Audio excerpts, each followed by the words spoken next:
Hey everyone, so today I'm going to do another D&D Get Ready With Me, because last night I just did D&D again. But last night we did a Star Trek tabletop RPG instead of D&D. So I was thinking I was going to combine my Strixhaven campaign, which I've been meaning to talk about forever, and the Star Trek campaign, because the Star Trek campaign, it was a two-parter and I only went to the second half, because I had a job interview for the first half. And then Strixhaven, we finished up the Ravens. I forget what it's called. I keep forgetting to look it up, but it's like the Ravens treasure map or something. So I was just gonna go over that, and not the most happened in that, because most of what happened was in a previous session that I talked about. So yeah, I'll go over both things, and hopefully I should have enough to talk about, and or not run out of makeup to do while I'm talking about this. I already did my base, so this isn't a super long video, but I haven't done my eyebrows or my lips, other than the fact that there's lip oil on my lips. And today I'm going to do I call it a bruised fruit look. It's basically going to be Melt Rust palette, going to use the yellow shade, Melt Cheese and Parties palette, going to use this dark plum shade, and then out of my singles, I'm gonna use this one, Terra Moon Alien Code, and yeah, just make like a bruised fruit kind of look. So I'm gonna do that, and that's pretty much it. I'm gonna do that while I talk, and not talk the most about the makeup, but I'll try to talk a little bit about the makeup. But mostly we're here for the stories, right? We're here for the stories. So yeah, I'm gonna prime my eyes and with my Urban Decay Potion Primer, and we can get into it. Okay, also don't mind my hair. My hair is, I had it up and it kind of got messed up. But yeah, okay. Also, I need a haircut desperately, but I can't afford to go to the salon, and I can cut my bangs myself. I just haven't. I keep forgetting. But anyway, so yeah, so I'll start with Star Trek because that's what I just did last night, and it's the freshest in my mind. And I looked it up what it's called. It's the FASA Star Trek adventure from the 1980s. Our DM got a copy of it off eBay, like the actual book of it, and it was actually really fun. So I wasn't there for the first half, but to give like a general recap of what happened in the first half that I wasn't there for, basically they're a crew from Starfleet, and they come upon this, it's like a world destroyer, like it's like a big worm thing that's in space. It has like a giant mouth, and it shoots out a giant laser, and it murders planets. It's one of those things. Now, I don't know Star Trek. I never watched Star Trek. I just kind of know of it vaguely from like, because like the DM's really into Star Trek. One of the friends playing is super into Star Trek, like they're hardcore Star Trek nerds. One of the other guys that was playing like Star Trek. I don't know if he's like the Star Trekiest nerd, but he likes Star Trek too. And then my partner was playing, and he vaguely kind of knows Star Trek. So they all have more Star Trek knowledge than me. Mostly my thing is I meme on Star Trek sometimes just from their knowledge, but that's about it. So anyway, my whole thing was, oh, you're gonna make me play a Vulcan? Can I just Vulcan neck pinch my way out of problems? That was, I didn't end up playing a Vulcan. They were like, no, you will be bored with this character, so we'll give you a different character, which is fair. The character they gave me was really fun. But anyway, so the premise was they come upon this thing, and it's like they could go explore the debris field, which they didn't do, or they could go come up on this thing and explore it. And I guess they went to the planet it was about to like murder, and they went to the planet and they told the leader of the planet that it was about to be exploded. And the leader of the planet was like, well, guess I'm outie 5000, just like Ted Cruz does when there's a problem. And just left the planet, and left his people to die. So there is that. So, and then they met this other crew, which I don't know if they're Irish in the actual book, because the DM said he changed some stuff, because some of the stuff in the book was a little too 80s. Like in the 80s stuff was a little more stereotyped and not great. But he made them they were Irish because, like, you know, fun Irish cool people. And they got like like this cube thing. So of course we were making, I don't know if any of you ever saw that Rick and Morty skit where like Rick and Morty are Australian and they're like, we got the cube, Morty, we're going to Bushwick. So we made so there was a lot of jokes of that. Even during the session I was in, we were making jokes of that. So they had this cube, and like they found out that it was sending a IFF signal, which is if friend or foe signal, and they had like a force field around it, and they found out like when they put the force field up, the thing was being active and was murdering. So like basically the first session they were like trying to figure out what this thing was too. So basically where I came into the session was they were still trying to figure out what the box thing was. And so I looked over my character, and my character was I think it's called a Tellaride, which I don't know what the fuck that is. I don't know, Star Wars. I googled them later. Apparently they're like pig-looking people, and they're very aggressive. But again, Star Trek is very kind of stereotyping of people, or at least how some of it is written, stereotyping of stuff. So basically, my character was fun to play. My character was like trained in martial arts and demolitions. I didn't get to use demolitions, unfortunately, but I did get to use the martial arts. But my character was basically a security officer, lieutenant commander, and I was like the fisticuffs. I was trained in melee combat, and I was big on punching people. Like I was specifically set up to punch people, not to use phasers, guns, which was great. I was like, yes, I want to punch people. And I did get to punch people, but anyway, so I was like, can I blow it up? And they were like, no, we're not blowing it up. Like, because I was playing with like hardcore Star Trek nerds, and they wanted to like be very like Star Trek-y and do things the Star Trek way and be like, no, the Federation wouldn't do that. And I'm like, guys, I cannot be in the Federation. Like, no. Like during this the whole session, we basically ascertained that I could never be in the Federation because like there's one point where like there's something that the book specifically says the players would never do because it's against Star Trek, and it's something specifically we said we wanted, or I specifically said I wanted to do, and the DM laughed at that because it's like clearly the 80s was not expecting 2026 murder hobos. Yeah, like they were trying to play it very straight and very Star Trek, and I was not. Part of my character that I was also role-playing was like, one of his values was no stone left unturned. So I'm just like, guys, we gotta try all the things. And they were being very cautious, and I'm not cautious. I'm like, if we die, we die. If I die, I die. I don't care. It's just a game.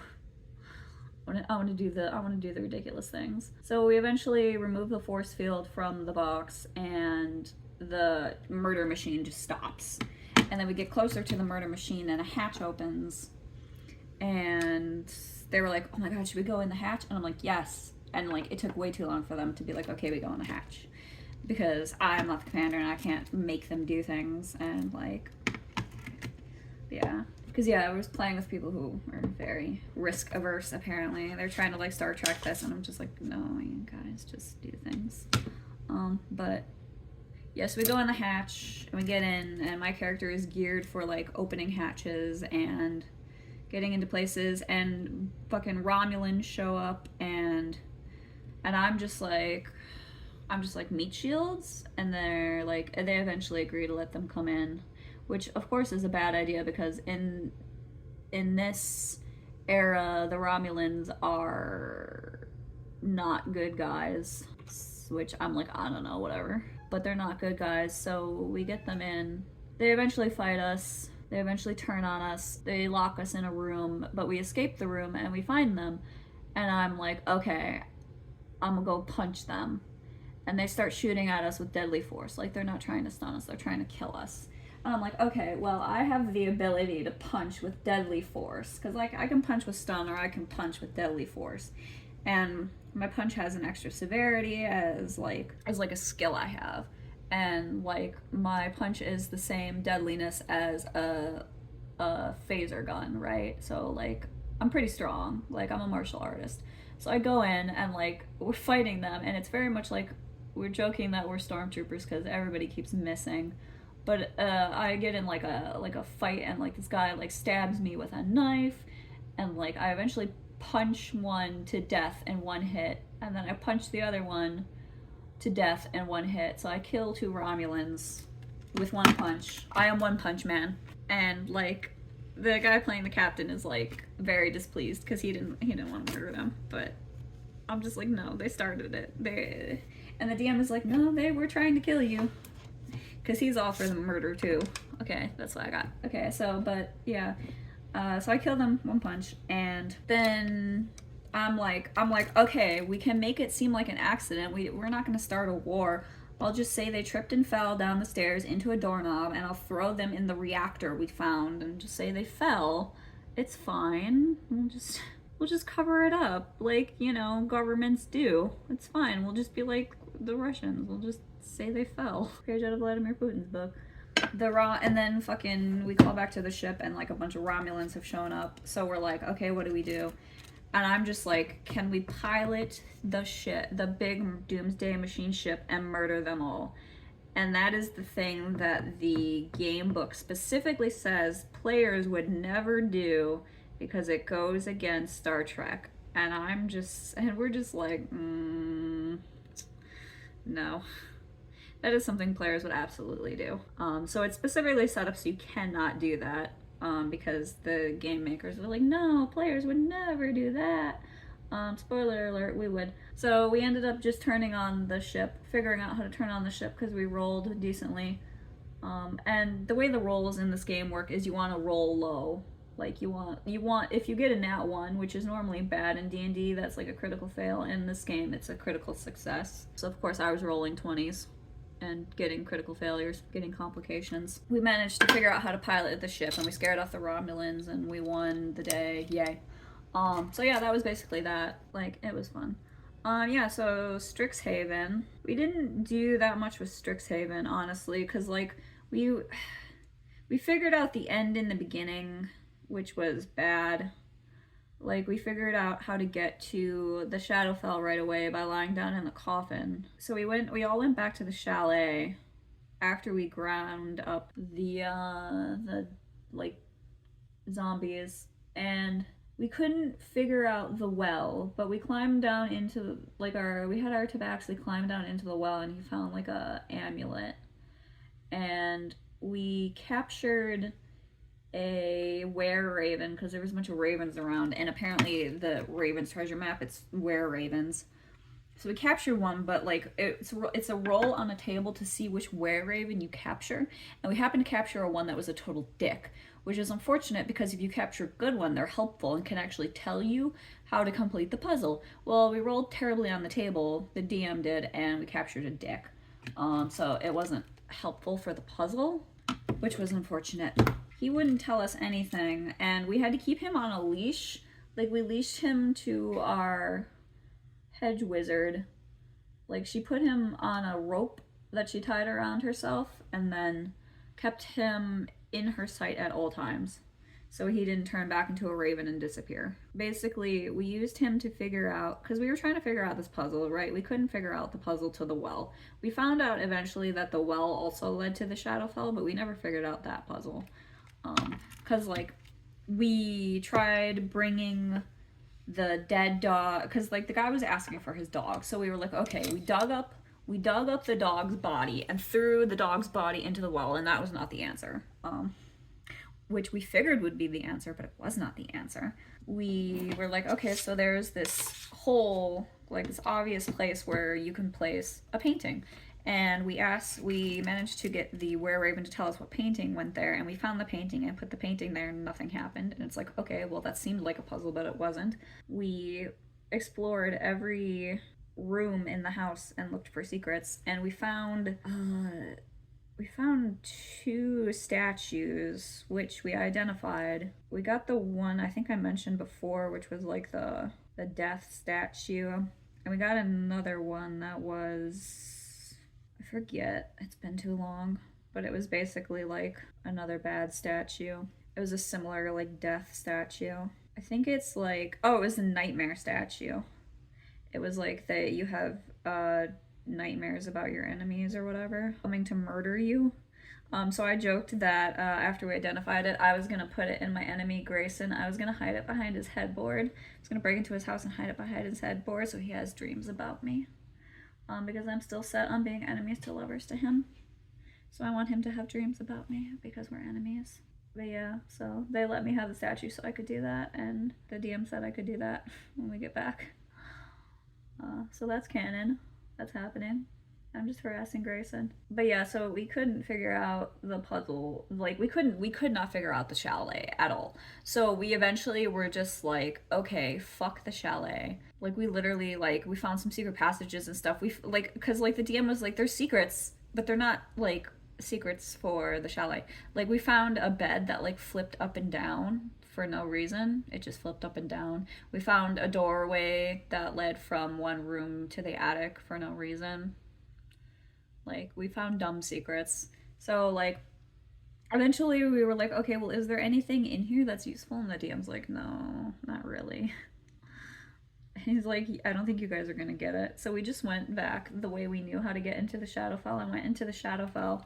We took the Raven with us, the Wereraven. We forced him into the coffin and we are like, you have to blink sometime. That was me. I was like, you have to blink sometime. So we put him in the coffin and he went into the Shadowfell. Well, we put one person in first to capture him to make sure he didn't run off, and then we put him in the Shadowfell, and then we went into the Shadowfell, and then we basically like because we already killed the gargoyles and the undead, we walked into this mausoleum, which was like the only next place we could go, and there was like I think it was like a wraith and a big pile of bones, and as soon as we moved, the pile of bones turned into like the dude's horse, basically like a horse wraith or something. So we fought those things and killed them pretty easily because we're LP and the whole party was there. I don't remember what happened to the Wereraven. I think he just kind of fucked off. We didn't really do anything with him. He didn't help us because he's a dick.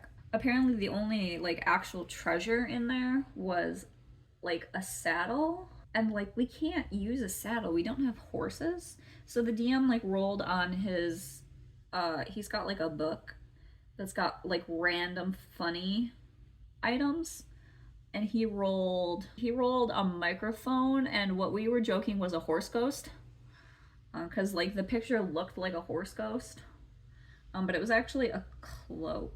I forget what the cloak did because again it's been weeks at this point, but I remember we called it horse ghost cloak. It wasn't the most useful cloak, like it didn't do anything for us, so we just gave it to our hedge wizard. But I got the microphone because I forget what it does, but you use it like a microphone and it does something. I don't remember. But it does something stupid, and it was like, oh, I could use that for my shenanigans, basically, so. Oh yeah, I didn't mention it, but I was using this Fire, I don't know how to pronounce their name, but I don't think they exist anymore, but it's fantasy creatures. It's multichrome. I wanted to add some green. But yeah, so basically I got that. And that was basically that whole thing, honestly. Like, we didn't do much. Like, I don't know. I'm trying to think if we did anything else interesting. Like, because most of the, like, the Strixhaven, or the Raven's Treasure map, like, we kind of fucked up. Okay, so I'm having the problem where my sharpener is broken. It doesn't sharpen. I'm actually getting dressed today because I'm going out. Well, I have to do other errands, but I'm gonna go buy a new sharpener today because this one is dead. Like, I have to, like, I was trying to sharpen a lip liner yesterday and it literally wouldn't sharpen it. Yeah, that kind of works. Okay, let's brutalize this, but whatever. Anyway, yeah, Strixhaven, we spent a lot of time just like trying desperately to figure out how the chalet worked, and we couldn't. We found like the dumb puzzles that did nothing, and yeah, we couldn't figure out the well, because throwing the dead dog down the well, barking at it, was not the answer. But honestly, that Star Trek game was pretty fun. Like, it was interesting, the new system we played, like, because it had a momentum system where you get like, you have chips and you spend momentum to get extra dice, because you get 5 d20s total, and you usually roll like 2 for your action or whatever. but you can spend momentum and get more dice, so you can get more successes. And the more successes you get, you can get extra momentum back, which was really useful because like they had amassed a bunch of momentum during the first session and hadn't used it, which was super useful for when I was doing the fighting, because I was like, well, me and one other person were fighting, but I was the only one who was like fighting. So like I burned through the momentum getting extra attack dice and also defending, because like I was getting stabbed, because like I was in melee range. I was up on top of a dude. Well, one of them was a woman. I was up on top of a woman, and then I was up on top of the dude, and like the woman stabbed me with a knife, so I had to defend. And I did get stabbed, so I was joking that I was like bleeding all over, and I joked that I rubbed my blood on the cube to claim it, and I rubbed my blood all over the consoles in the console room where we were to claim it. I'd be like, it's mine. I can't have it. Yeah, I could never be a Star Trek person. I like in Star Trek, I'm very much not very much a murder hobo weirdo. But like the enemies also had it wasn't called momentum for enemies, it was called something else. I forget what it was called. It was like their version of momentum, so they could roll extra dice. And then we also got determination, which you earn 1 to start, I think, or you can earn up to 3, I think. And in the previous session, everybody had earned 1. I don't know why, I wasn't there, but I had 1. And since it was the last session and I was fighting, and I was on the last person fighting them, I used my determination. And the determination gives you an auto like crit, like successful crit, so you get 2 successes. And I used it because at that point I had realized I was a one-hit wonder, like I could hit once and kill. So I was like, yeah, I'll use it. So I used that because I was like, well, we're at the end of the campaign probably, because we had already realized it was close to 9 p.m. and we end at 9 p.m. I used it just because, why not, to murder Romulan. So that was interesting. It was an interesting system. I liked it. But it was also funny just playing the Star Trek game, because like I don't know anything about Star Trek, really. I've never watched Star Trek. I mean, I watched like when they remade Star Trek, the first, I think I watched maybe the first 2 movies, but I definitely watched the first one with Benedict Cumberbatch. And like I know a lot of people are like, that's not Star Trek, which fair, I know it's not, because regular Star Trek is not as action-y, because I know everybody was saying that they made that Star Trek more like Star Wars, where it was more like action space wizards to attract more people, I guess. It's like the Wrath of Khan or whatever. And they like completely redid Khan and made him different. This one, I'm trying to remember where they said this took place, because this one was made in the 80s, but it was based on Star Trek in the 70s, so it wasn't like obviously contemporary Star Trek. And it took place, I think it took place after Kirk and Spock, but before, I think they said next generation, which I don't know what Next Generation is. I think I don't know if that's the one with what's his face, the bald guy. I'm spacing on his name. I can see his face, I don't remember what his name is. Super popular guy. He's super cool. I don't remember what his name is though. But anyway, yeah, I think that's what they said. But it's more actiony, fighty than like more contemporary Star Trek is, where the fleet is like, go fight things, go collect things. We were very British Museum-y. So we get on the ship, right, and there's like a whole huge storeroom full of like ancient technology, and we're like, well, I guess we're just gonna be the British Museum, and we're gonna fucking steal it all. We're gonna repurpose it for Starfleet. we're gonna save it. We're gonna take it, and we're gonna put it in our museums to further study it. So yeah, there was a lot of British Museum jokes. A lot of archaeology, Indiana Jones jokes. This also needs to be sharpened. Why does everything need to be sharpened when my sharpener is broken?